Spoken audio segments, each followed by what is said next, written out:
غزہ امتحان عظیم اور انسانی ضمیر، اکتوبر 2025۔ اشارات: نام نہاد جدید تہذیب، بدترین بے عملی کا مظہر، اقوام متحدہ اور شرمناک غلامی کی منہ بولتی تصویر۔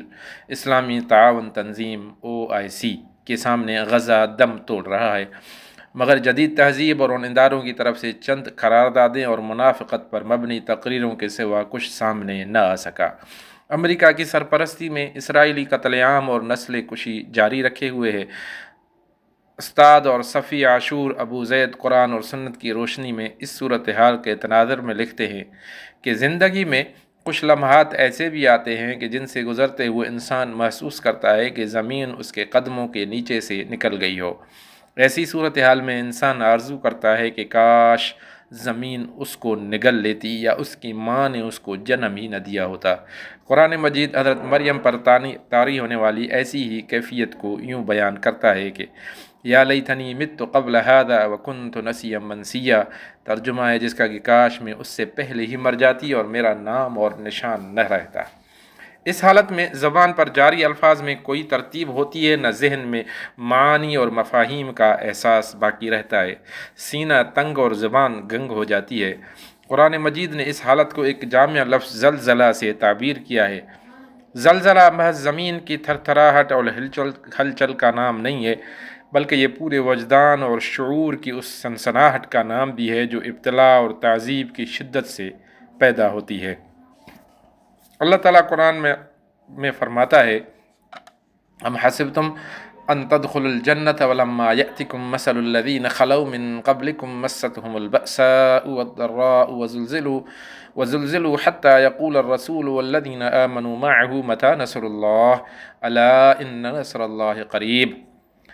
سورہ بقرہ، ترجمہ جس کا کہ پھر کیا تم لوگوں نے یہ سمجھ رکھا ہے کہ یوں ہی جنت کا داخلہ تمہیں مل جائے گا، حالانکہ ابھی تم پر وہ سب کچھ نہیں گزرا ہے جو تم سے پہلے ایمان لانے والوں پر گزر چکا ہے۔ ان پر سختیاں گزریں، مصیبتیں آئیں، وہ ہلا مارے گئے، حتیٰ کہ وقت کا رسول اور اس کے ساتھی اہل ایمان چیخ اٹھے کہ اللہ کی مدد کب آئے گی۔ اس وقت انہیں تسلی دی گئی کہ ہاں، اللہ کی مدد قریب ہے۔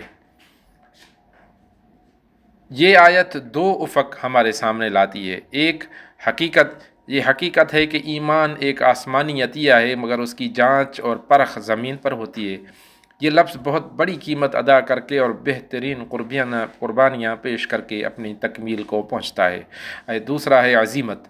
عزیمت کا یہ درس کہ ابتلاء اور آزمائش اور تعذیب اور تشدد کسی شخص یا فرد کی امتحانی انفرادی حالت نہیں ہوتی جو صرف اس کے ساتھ مخصوص ہو، بلکہ یہ ہر اس فرد کی قسمت اور تقدیر ہے جو بھی اس راہ نبوت پر گامزن ہوگا۔ یہ زلزلہ امتحان کی چوٹی ہے، وہ دروازہ ہے جس پر فتح اور نصرت کے دروازے کھلنے سے پہلے دستک دینا پڑتی ہے۔ کوئی فتح اور کوئی نصرت اس تجربے کے بغیر حاصل نہیں ہو سکتی۔ اس آیت میں کوئی سختی نہیں ہے، بلکہ اللہ کی رحمت ہے اور اس کی طرف سے خبردار کیا گیا ہے کہ جو مومن کو اپنی کمزوری یا عاجزی کی طرف متوجہ کرتی ہے کہ اسے یہ معلوم رہے کہ اللہ کے سوا اس کے لیے کوئی جائے پناہ نہیں، اور متی نصر اللہ، اللہ کی مدد کب آئے گی، یہ سوال بیزاری اکتاہٹ سے تنگ آ چکے دل سے نہیں بلکہ تعذیب کی شدت سے پھٹ جانے کے قریب دل سے نکلنے والا سوال ہے۔ ایسا دل اپنے سوال کو اس ذات باری کے حضور میں دعا بنا لیتا ہے۔ زمین اور آسمان کی کجیاں جس کے دست قدرت میں ہیں، اور وہی ذات ہے جو کسی کے کام کے ہو جانے کے لیے کن کہتا ہے تو وہ کام ہو جاتا ہے۔ زلزلہ فرد کے ساتھ ساتھ معاشرے اور جماعت کے شعور کی بھی تربیت کرتا ہے کہ آپ نے کب تک صبر کرنا ہے، کن لوگوں کی صف میں کھڑے ہونا ہے، کتنی بڑی قیمت ادا کرنے کی تیاری کرنی ہے۔ یہی وجہ ہے کہ قرآنی مفاہیم فرد کی حد تک محدود نہیں ہوتی، بلکہ تاریخ اور امت کے شعور تک ان کا دائرہ وسیع ہوتا ہے۔ زلزلہ زبانوں پر جاری ہونے والے محض ایک لفظ نہیں بلکہ ایک مدرسہ ہے، تربیت گاہ ہے، جو صبر کرنے والوں، شہادت حق کا اظہار کرنے والوں اور استقامت اور عزیمت کی راہ اختیار کرنے والوں کی ایک نسل کی تیاری ہے۔ اس تربیت گاہ میں صبر کی آزمائش ہوتی ہے، شہادت کی بنیاد استوار کی جاتی ہے، عظیمت کی بلند اور بالا دیواروں کی تعمیر کی جاتی ہے۔ اس لیے آیت کا اختتام اس وعدے پر ہوا ہے کہ الا ان نصر اللہ قریب، یہ زمانے فاصلے سے قریب نصرت کی بات نہیں ہے، بلکہ یہ موقف کی سچائی اور راستے کی استقامت کے اعتبار سے نصرت کی بات ہے۔ اس معنی میں قریب ہے کہ مظلوم کی دعا کبھی رد نہیں ہوتی۔ اس مفہوم میں قریب ہے کہ باطل کی عمر بہت محدود ہے اور حق کو ایک لامحدود مدت حاصل ہے۔ زلزلے کا مفہوم کا یہ ادراک کوئی تفسیری خیال آرائی نہیں ہے، بلکہ یہ اس امتحان کا شعور اور احساس ہے جو نسلوں سے دہرایا چلا آ رہا ہے اور آئندہ بھی چلتا رہے گا۔ جو شخص اس مفہوم کو لے کر سمجھ لے گا، وہ تھر تھراہٹ کی رفتار کا معائنہ کرتے رہنے پر بس نہیں کرے گا، بلکہ وہ ملبے کے درمیان سے نکل کر راستے پر آ کھڑا ہوگا اور اندھیروں میں روشنی کی شمع جلائے گا۔ غزہ عملاً حالت زلزلہ میں ہے۔ غزہ صرف ایک شہر کا نام نہیں ہے، بلکہ وہ خونی آئینہ ہے جو انسان کے وجدان کو ہلا کر رکھ دینے والے الہی امتحان کا عکس پیش کر رہا ہے۔ غزہ میں جو کچھ پیش آیا ہے یہ قرآنی لفظ زلزلہ کی ایک مکمل جھلک ہے، جہاں لفظ اور آتش کا ملاپ ہوتا ہے، جہاں معنی خون سے بغلگیر ہوتا ہے اور جہاں تفسیر کی حقیقی صورتحال سامنے آتی ہے۔ اہل غزہ قحط اور بھوک کی اس آخری حد تک پہنچ گئے ہیں جس کی جدید فلسطین بلکہ انسانی تاریخ میں مثال نہیں ملتی۔ اقوام متحدہ کے ادارے یونیسیف کی غذائی رپورٹیں بتاتی ہیں کہ غزہ کے 90% باشندے اتنی سی غذا سے بھی محروم ہیں جو زندگی کو برقرار رکھنے کے لیے ضروری ہوتی ہیں۔ 5 سال سے کم عمر بچے ضروری غذا کی کمی کا بری طرح شکار ہیں۔ بھوک یہاں شماریات کے غراف میں بیان نہیں ہو سکتی، بلکہ اسے بھوک سے بلکتے بچے کی اس نحیف آواز کا نام دیا جا سکتا ہے جس کی ماں کے سینے میں بچے کے لیے ایک گھونٹ دودھ بھی موجود نہیں ہے۔ اسے اس باپ کی چیخ کہا جا سکتا ہے جو اپنے بچے کو روٹی کے ایک ٹکڑے کی کمی کے سبب موت کا شکار ہوتے دیکھتا ہے۔ پانی زندگی کی بنیاد اور بقا کا مدار ہے۔ غزہ میں سونے سے بھی زیادہ مہنگا ہو گیا ہے۔ عالمی ادارہ صحت بیان کرتا ہے کہ روزانہ ایک آدمی کو بمشکل ہی کچھ پانی میسر آتا ہے۔ یہ محض شماریاتی حد تک بیان کردہ کمی نہیں ہے، بلکہ اس ماں کی کیفیت کا حقیقی منظر ہے جو پیاس سے لرزتے بچے کا ہاتھ تھامے کھڑی ہو اور اسے ایک گھونٹ پانی نہ مل سکے جو اس کے بچے کی زندگی بچا سکے۔ جب بھوک اور پیاس جسم ہی کو توڑ پھوڑ کر رکھ دے تو پھر محاصرہ جسموں کا نہیں روحوں کا ہونے لگتا ہے۔ 23 لاکھ انسان دنیا کے تنگ ترین خطۂ زمین میں بستے ہیں۔ ایک طرف سے انہیں سمندر نے گھیر رکھا ہے اور دوسری طرف سے اسرائیل دیوار نے آسمانی رہ جاتا ہے اور وہاں سے بھی ان کے اوپر ڈرون اور بم برسائے جاتے ہیں۔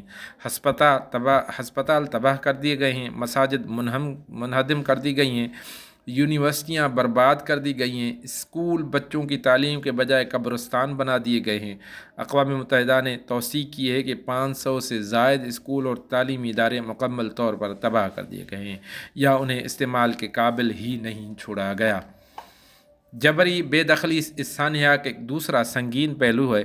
اقوام متحدہ کی انسانی امور کے رابطۂ دفتر نے یقینی طور پر بتایا ہے کہ 1.7 ملین سے زیادہ انسان ان کے گھروں سے نکال دیے گئے ہیں۔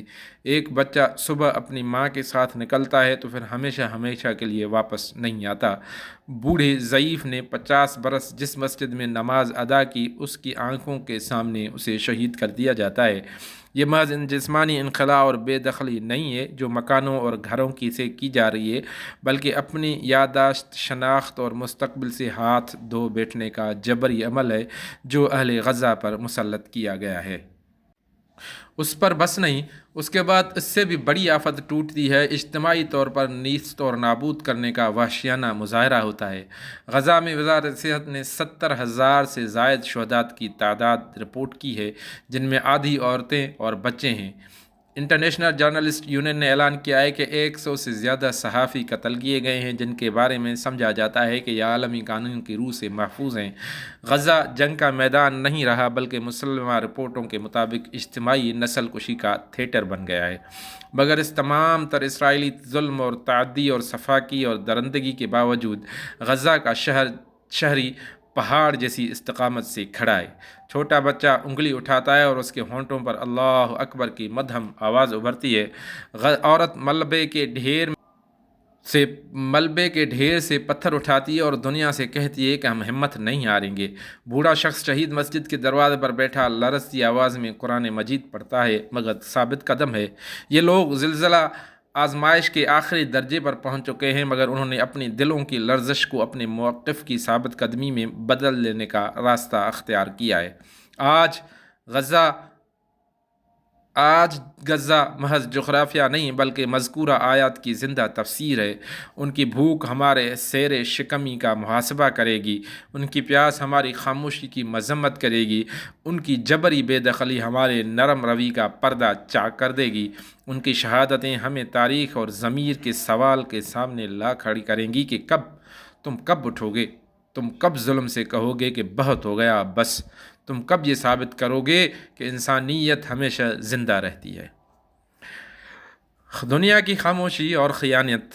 عین اسی دوران جب غزہ میں بچوں کے چیتھڑے اڑ رہے ہیں، گلیوں میں بازاروں میں خون بہہ رہا ہے، دنیا پر گہری خاموشی طاری ہے۔ کالے دھوئیں سے زیادہ گہری اور محاصرے کی شدت سے بھی زیادہ سخت خاموشی۔ اس دور میں صرف بموں کے دھماکے عظیم ترین زلزلہ نہیں ہے بلکہ عالمی خاموشی کی وہ سنسناہٹ بھی زلزلہ ہے جس نے قاتلوں کو بھی دبا رکھا ہے اور مظلوم کو بھی بے یار و مددگار بنا دیا ہے۔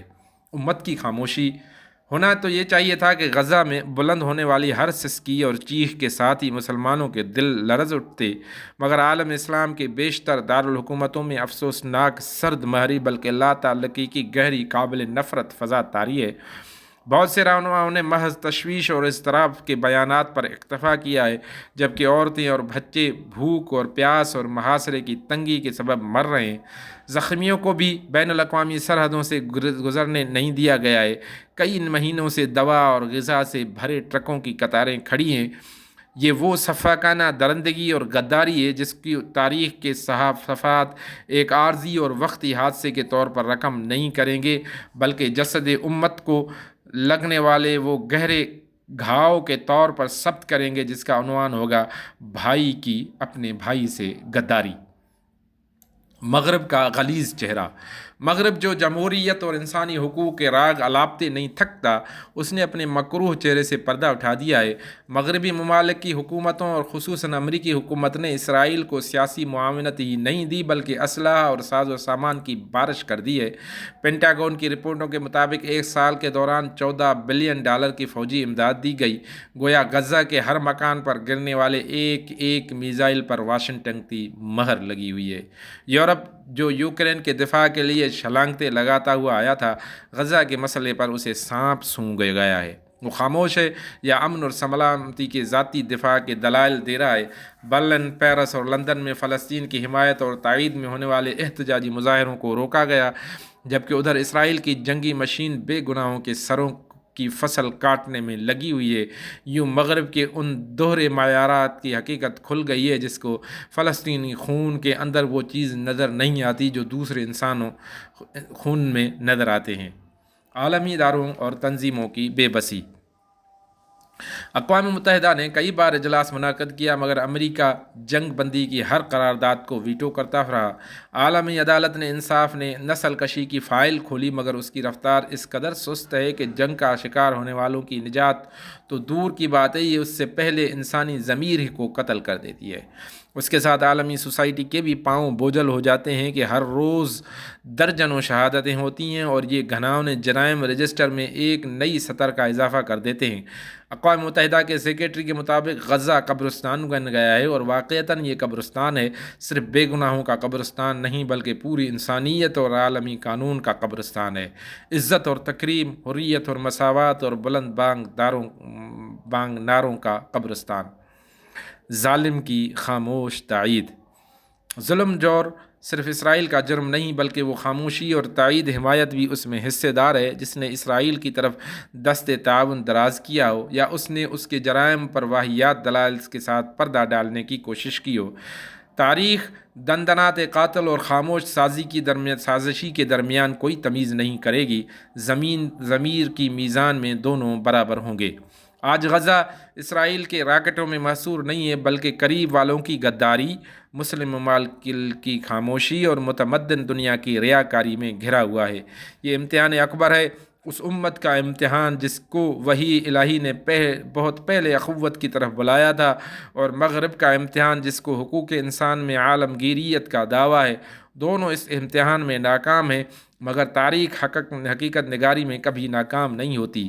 تاریخ عنقریب لکھے گی کہ غزہ پر زلزلہ آیا تو اہل غزہ نے صبر کیا، جبکہ اس کے ارد گرد کے انسانوں کے دلوں میں خون جم گیا اور وہ اخوت اور نصرت کے امتحان میں کامیاب نہ ہو سکے۔ غزہ کی چیخ پکار اب مقامی صورتحال اور علاقائی مسئلہ نہیں رہا، بلکہ یہ پوری انسانیت کو جانچنے کی آواز اور پکار بن گئی ہے۔ یہ ملبے کے ڈھیروں تلے سے اٹھتی ہے اور کہتی ہے، عالمی ضمیر کہاں ہے؟ اخوت اسلامی کہاں ہے؟ عدل اور انصاف کہاں ہے؟ اس کا جواب ٹھنڈے ٹھار ڈپلومیٹک بیانات نہیں ہیں، بلکہ اس کا جواب ایسا اجتماعی رد عمل ہے جو ظلم اور جور کے پیمانوں کو بدل دے اور بغاوت اور سرکشی کی غاصب قوت کو توڑ کر رکھ دے۔ نئے اتحاد کی ضرورت۔ اقوام متحدہ دور معیار کی دلدل میں اپنا اثر کھو چکی ہے، بڑی طاقتیں پٹ چکی ہیں، انسانی حقوق کے نعرے ماند پڑ گئے۔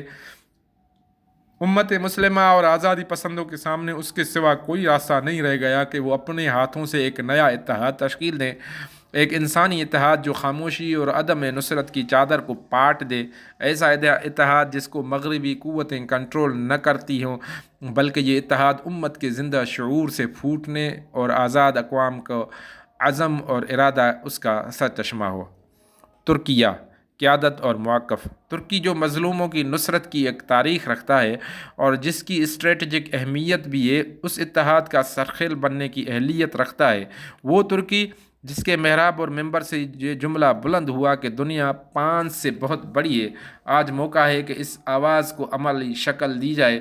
امدادی اور ڈپلومیٹک عمل میں حاصل تجربے اور مضبوط قومی جڑوں کی بنیاد پر یہ فلسطین کے لیے مہربانیوں کی دریا بہا سکتا ہے۔ یہ حیثیت اس کی خون ریزی کو روکنے اور ظالم کا ہاتھ پکڑنے میں بین الاقوامی سطح پر پہل کرنے کی مضبوط ستون کے طور پر سامنے لاتی ہے۔ انڈونیشیا اور ملائیشیا، ایشیائی ضمیر۔ مسلم آبادی کے اعتبار سے انڈونیشیا سب سے بڑا ملک ہے۔ اس کے گلی کوچوں میں لاکھوں لوگ اہل غزہ کی حمایت کے نعرے لگاتے ہیں اور لاکھوں ہی کے مظاہروں میں فلسطینی پرچم بلند کیے جاتے ہیں جو روئے زمین کو ہلا سکتے ہیں۔ یہ قومی اور سیاسی طاقت کا طوفان کسی بھی مخلصانہ بین الاقوامی جد و جہد میں اسے بنیادی ستون کی حیثیت دے سکتا ہے۔ اس طرح ملائیشیا جو ایک دن بھی فلسطین کی تائید اور حمایت سے پیچھے نہیں ہٹا، جس نے سیاسی اور امدادی تعاون تسلسل کے ساتھ پیش کیا ہے، اس نے ثابت کیا ہے کہ جغرافیائی فاصلہ نسبت اور تعلق کی گہرائی اور موقف کی گرمجوشی میں کمی نہیں لا سکتا۔ پاکستان، ایک اسٹریٹجک طاقت۔ پاکستان اپنے جہاد کی تاریخ اور عسکری مقام اور مرتبے کی بنیاد پر اس اتحاد کی میزبانی کے لیے آگے بڑھے۔ لاہور سے کراچی تک کی لاکھوں آوازیں نصرت فلسطین کے لیے بلند ہوتی ہیں۔ پاکستان کی قیادت کے پاس اخلاقی حمایت اور دباؤ کا لیور ہے جو غزہ کی آواز کو بین الاقوامی فورموں پر سن سکنے کے قابل بنا سکتا ہے۔ انسانی بنیادوں پر جامع اقدامات کی ضرورت۔ یہ مسلم اتحاد محض مذمتی بیانات پر اکتفا نہ کرے بلکہ پوری سنجیدگی کے ساتھ متحرک ہو، حسب ذیل اقدامات کو ممکن بنائے۔ ایک، محفوظ انسانی گزرگاہوں کو کھلوایا جائے۔ دوسرا، اسرائیلی جرائم کو ریکارڈ پر لا کر عالمی عدالت انصاف میں چیلنج کیا جائے۔ تیسرا، مشترکہ مالی اور امدادی بینک قائم کیے جائیں۔ چوتھا، آزاد عالمی میڈیا کو بلا کر جنگی مجرم اسرائیل کے جرائم بے نقاب کیے جائیں۔ یہ محض اقدامات محض سیاسی کارروائیاں نہیں ہیں بلکہ یہ انسانی اور شرعی فریضہ بن گیا ہے۔ اس لیے جو بھی ظلم پر خاموش رہے گا اور اس ظلم میں برابر کا شریک ہوگا اور جس نے ایک لفظ کے ذریعے بھی اسرائیل مظالم کے خلاف مزاحمت کی اور آواز بلند کی، گویا اس نے گواہی کی امانت ادا کر دی۔ تاریخی ریکارڈ۔ آج تاریخ انمٹ روشنائی سے لکھی جا رہی ہے۔ وہ سازشیں کرنے والوں کا تذکرہ بھی کرے گی اور خاموش رہنے والوں کا ذکر بھی۔ وہ مدد اور نصرت کے لیے متحرک رہنے والوں کا نام بھی درج کرے گی اور غیر جانبدار اور خاموش رہ کر دشمن کا حوصلہ بڑھانے والوں کی فہرست بھی مرتب کرے گی۔ تاریخ میں انہی رہنماؤں اور حکمرانوں کے ناموں کا دوام حاصل ہوگا جو مظلوموں کے شانہ بشانہ کھڑے ہوں گے۔ ان لوگوں کو تاریخ رسوائی کا داغ ماتھے پر لگانے والوں میں شامل کرے گی جنہوں نے غزہ کو ظالم اسرائیلی محاصرے میں اور نسل کشی کے سامنے بے یار مددگار چھوڑ دیا تھا۔ اسرائیل کا حتمی زوال اور تاریخ کی شہادت۔ تاریخ ایک عظیم کتاب ہے، یہ نہ سرکشوں پر ترس کھاتی ہے نہ جابروں کو بخشتی ہے، یہ ان کے انجام کو پوری دیانت کے ساتھ ریکارڈ اور قوموں کے بطور عبرت محفوظ کر دیتی ہے۔ کتنی ہی تہذیبیں صفحہ ہستی سے مٹ گئیں اور کتنی ہی شہنشاہتیں خاک میں مل گئیں۔ آج اسرائیل بھی طاقت کے نشے میں بدمست ہو کر ظلم اور جبر کے اس راستے پر چل رہا ہے۔ اس نے ظالموں پر جاری ہونے والے قوانین الہی سے آنکھیں بند کر رکھی ہیں۔ طاقت اور قوت کا سراب۔ اسرائیل کو فوج، اسلحہ، ٹیکنالوجی اور مغربی حمایت جو کچھ بھی حاصل ہے، یہ فریب کن چمک ہے۔ یہ بھی ایک روز ختم ہو جائے گی۔ نرم قوت اور طاقت کبھی اپنا دائمی جواز پیدا نہیں کر سکتی اور نہ اپنے دائمی بقا کی ضمانت ہوتی ہے۔ دوام اور بقا کا نوشتہ حق کے قلم سے لکھا جاتا ہے۔ عزت اور عظمت کو صبر اور ثبات رقم کرتا ہے۔ غزہ پر کرنے والے ہر راکٹ کے مقابل آزادی پسندوں اور حریت شعاروں کے دلوں میں اپنے موقف پر مزید اصرار بڑھتا ہے۔ انہیں یہ ایمانی گہرائی مزید عطا ہوتی ہے کہ باطل تو ایک ختم ہو جانے والا بغولہ ہے اور حق کی حکمرانی باقی رہنے والی ہے۔ آج تاریخ خون کی روشنائی سے لکھی جا رہی ہے۔ یہ تاریخ اس بات کو اپنے صفحات پر ثبت کرے گی کہ اسرائیل نے امن کے نام پر بدترین جرائم کا ارتکاب کیا۔ اس نے ہسپتال چھوڑے، نہ مدارس اور مساجد، سب تباہ کر دیے۔ عورتوں اور بچوں کو نہایت ظالمانہ طریقے سے قتل کیا، حتیٰ کہ اجتماعی نسل کشی کا بہیمانہ مظاہرہ کرنے سے دریغ نہ کیا۔ عالمی قانون کو اس نے اپنے پاؤں تلے روندا اور قانون کے محافظوں نے کوئی حرکت نہ کی۔ یہ بھی ریکارڈ ہوگا کہ اسرائیل کو کیسے کیسے سہولت کار میسر رہے اور اسے کس کس کی خاموش تائید حاصل رہی، اور یہ بھی لکھا جائے گا کہ غزہ کو حمایت بھی ملی اور ایسے بھی جنہوں نے خاموشی میں عافیت جانی، اور یہاں ان کا اندراج بھی ہوگا جنہوں نے مالی، روحانی، اخلاقی اور تحریری طور پر غزہ کی مدد اور نصرت کے لیے کوشش کی۔ حتمی انجام۔ انتظار طویل ہی کیوں نہ ہو جائے، لیکن ایک روز آئے گا جب اس غیر طبعی اور غیر اخلاقی ریاست کو بھی زوال آ جائے گا۔ کھنڈرات کے سوا اس طاقت اور قوت کا کوئی نشان باقی نہ رہے گا۔ اس کا نام ہمیشہ کے لیے خفت اور ندامت کے ساتھ نتھی ہو جائے گا۔ اس کی حکومت بھی اس طرح اپنے انجام کو پہنچے گی جس طرح ظلم اور جبر پر قائم غاصب قوتوں کی حکومت گرا کرتی ہے، مگر غزہ اپنی پوری ثابت قدمی کے ساتھ باقی رہے گا اور سرکشوں، باغیوں اور مکاروں کے نہ چاہنے کے باوجود فلسطین آزاد ہوگا۔ انسانیت اور ضمیر کے نام پکار۔ آج غزہ پر جو بیتی ہے یہ اکیلی اہل فلسطین کا امتحان نہیں ہے، یا ساری انسانیت کا امتحان ہے۔ یہ ایک بہت بڑا آئینہ ہے جس میں ہر فرد کا چہرہ سامنے آ جائے گا، ہر رہنما کا ضمیر بے نقاب ہو جائے گا، ہر قوم کی فطرت اور سرشتہ کا پول کھل جائے گا۔ وہاں غزہ کے کھنڈرات تلے سوال لکھا جاتا ہے اور یہاں ہمارے ضمیروں پر اس کا جواب تحریر ہوتا ہے کہ تم مظلومے کے ساتھ کھڑے ہوگے اور ان کی مدد کرو گے، یا ظالم کے کندھے سے کندھا ملاؤ گے اور خاموشی اختیار کرتے ہوئے اس کی تائید اور حمایت کرو گے۔ افراد کا امتحان۔ کوئی بھی ذمہ داری اور جواب دہی سے فرار نہیں پا سکتا۔ غزہ اسکرین پر نمودار ہونے والے عارضی اور وقتی خبر نہیں ہے، نہ یہ کسی اخبار کی غمناک تصویر ہے۔ یہ ہر انسان کے گلے میں لٹکی امانت ہے جس کی ادائیگی اور واپسی پر اس پر فرض ہے۔ امانت کے بارے میں حق تعالی سبحانہ کا ارشاد ہے کہ انا عرضنا الامانۃ علی السماوات والارض والجبال فابین ان یحملنها واشفقن منها وحملها الانسان انہ کان ظلوما جہولا۔ ہم نے ترجمہ ہے جس کا کہ ہم نے اس امانت کو آسمانوں اور زمینوں اور پہاڑوں کے سامنے پیش کیا تو وہ اسے اٹھانے کے لیے تیار نہ ہوئے اور اس سے ڈر گئے، مگر انسان نے اسے اٹھا لیا، بے شک وہ بڑا ظالم اور جاہل ہے۔ غزہ کے یتیم بچوں کے آنسو ہم سے پوچھتے ہیں تمہاری نصرت اور مدد کہاں ہے؟ اپنے بچے کو کھو دینے والی ماں کی سسکی ہمارا پیچھا کرتی ہے، کہتی ہے کیا تمہارے اندر رحم دلی کی رمق باقی نہیں ہے؟ شہداء کا خون ہمارے نام اعمال میں یہ سوال ثبت کر رہا ہے، تم کس جگہ کھڑے ہو، حق اور صداقت کی حمایت میں یا ظلم اور جور کی تائید میں؟ ہر انسان خواہ مسلم ہو یا غیر مسلم، مومن ہو یا غیر مومن، اس کی انسانیت کا امتحان ہو رہا ہے کہ وہ اپنے مظلوم بھائیوں کی مدد کرتا ہے، خواہ دعا اور ان کی حمایت کا موقف اختیار کرنے کی صورت میں ہو یا پھر وہ ضمیر کے امتحان میں فیل ہو جاتا ہے اور اسے غفلت کے شکار اور خاموشی کے مارے لوگوں کی صف میں شمار کیا جاتا ہے۔ قیامت کے روز اس کا نام خسارہ پانے والوں میں پکارا جائے گا، جنہوں نے دنیاوی گنوائی اور آخرت میں بھی بربادی کی، اور یہی سب سے بڑا اور کھلا خسارہ ہے۔ انسانیت کے نام غزہ کا پیغام۔ آج غزہ پوری انسانیت کو پکار رہا ہے کہ کسی کے پاس کوئی عذر نہیں رہے گا۔ معلومات عام ہیں، تصاویر دیکھی جا رہی ہیں، جرائم روز روشن کی طرح عیاں ہیں، لہذا اب کوئی یہ نہیں کہہ سکتا کہ مجھے علم نہیں تھا، میں نے سنا نہیں تھا، بلکہ آج تو ایک ہی سوال ہے کہ آپ کو علم تھا تو پھر آپ نے کیا کیا؟ انسانیت کو نعروں سے نہیں ناپا جاتا، بلکہ اس مقدار سے ناپا جائے گا جتنی ہم مظلوم کی مدد کرتے ہیں اور ظالم کے سامنے کھڑے ہوتے ہیں، اور انسان ہونے کے ہر دعوے دار پر یہ فرض ہے کہ وہ غزہ کے امتحان میں اپنی صداقت کو ثابت کرے۔ آخرت کی گواہی۔ تاریخ کا کام محض اندراج نہیں بلکہ آخرت اس شہادت عظمیٰ کا انتظار کر رہی ہے جب نامہ اعمال کھولے جائیں گے اور ترازو لگا دیا جائے گا تو پھر وَنَضَعُ الْمَوَازِينَ الْقِسْطَ لِيَوْمِ الْقِيَامَةِ فَلَا تُظْلَمُ نَفْسٌ شَيْئًا وَإِنْ كَانَ مِثْقَالَ حَبَّةٍ مِّنْ خَرْدَلٍ أَتَيْنَا بِهَا وَكَفَىٰ بِنَا حَاسِبِينَ۔ ترجمہ ہے جس کا سورہ انبیاء ہے کہ قیامت کے روز ہم ٹھیک ٹھیک تولنے والے ترازو رکھ دیں گے، پھر کسی شخص پر ذرے برابر ظلم نہ ہوگا، جس کا رائی کے دانے برابر بھی کچھ کیا دھرا ہوگا وہ ہم سامنے لے آئیں گے، اور حساب لگانے کے لیے ہم کافی ہیں۔ اللہ تعالیٰ اپنے بندوں سے پوچھے گا، اور اس روز کوئی تنہا نہیں آئے گا۔ پوچھا جائے گا، جب اہل غزہ ہلا مارے جا رہے تھے، زلزلو، تو تم نے اس موقع پہ کیا کردار ادا کیا؟ کیا تم نے مدد اور نصرت کا حق ادا کیا یا عدم نصرت کا رویہ اپنایا؟ کیا تم نے خون ریزی اور قتل اور غارت کو روکا یا صرف خاموشی اختیار کی رکھی؟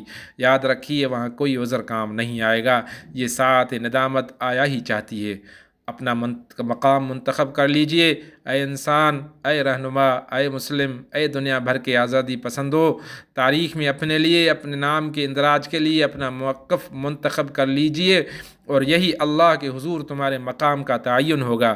گویا وہاں بھی تمہارا مقام تمہارے اپنے ہی ہاتھوں سے متعین ہوگا، اس لیے یا تو آپ کا تذکرہ نورانی حروف میں ان شرفاء کے اندر ہوگا جنہوں نے مظلوم کی حمایت اور نصرت کا فریضہ ادا کیا، یا پھر خفت اور ذلت کے اس کھانے میں آپ کا اندراج ہوگا جو غداروں اور گونگے شیطانوں کے لیے مخصوص ہوگا۔ غزہ چھوٹا سا محصور، محدود اور بدترین تباہی پر مشتمل زمینی قطع نہیں، بلکہ یہ ایک بہت بڑا کینوس ہے جس سے ہم سب کے موقف اور آراء کو اپنے حدود میں سمو رکھا ہے کہ کیا ہم ضمیر کے ساتھ زندہ ہیں یا خاموشی کے ساتھ مردہ جسم بن کے رہ گئے ہیں؟ کیا ہم اللہ کے کسی سوال سے قیامت کے روز جان چھڑا پائیں گے یا شرم اور ندامت اور بہت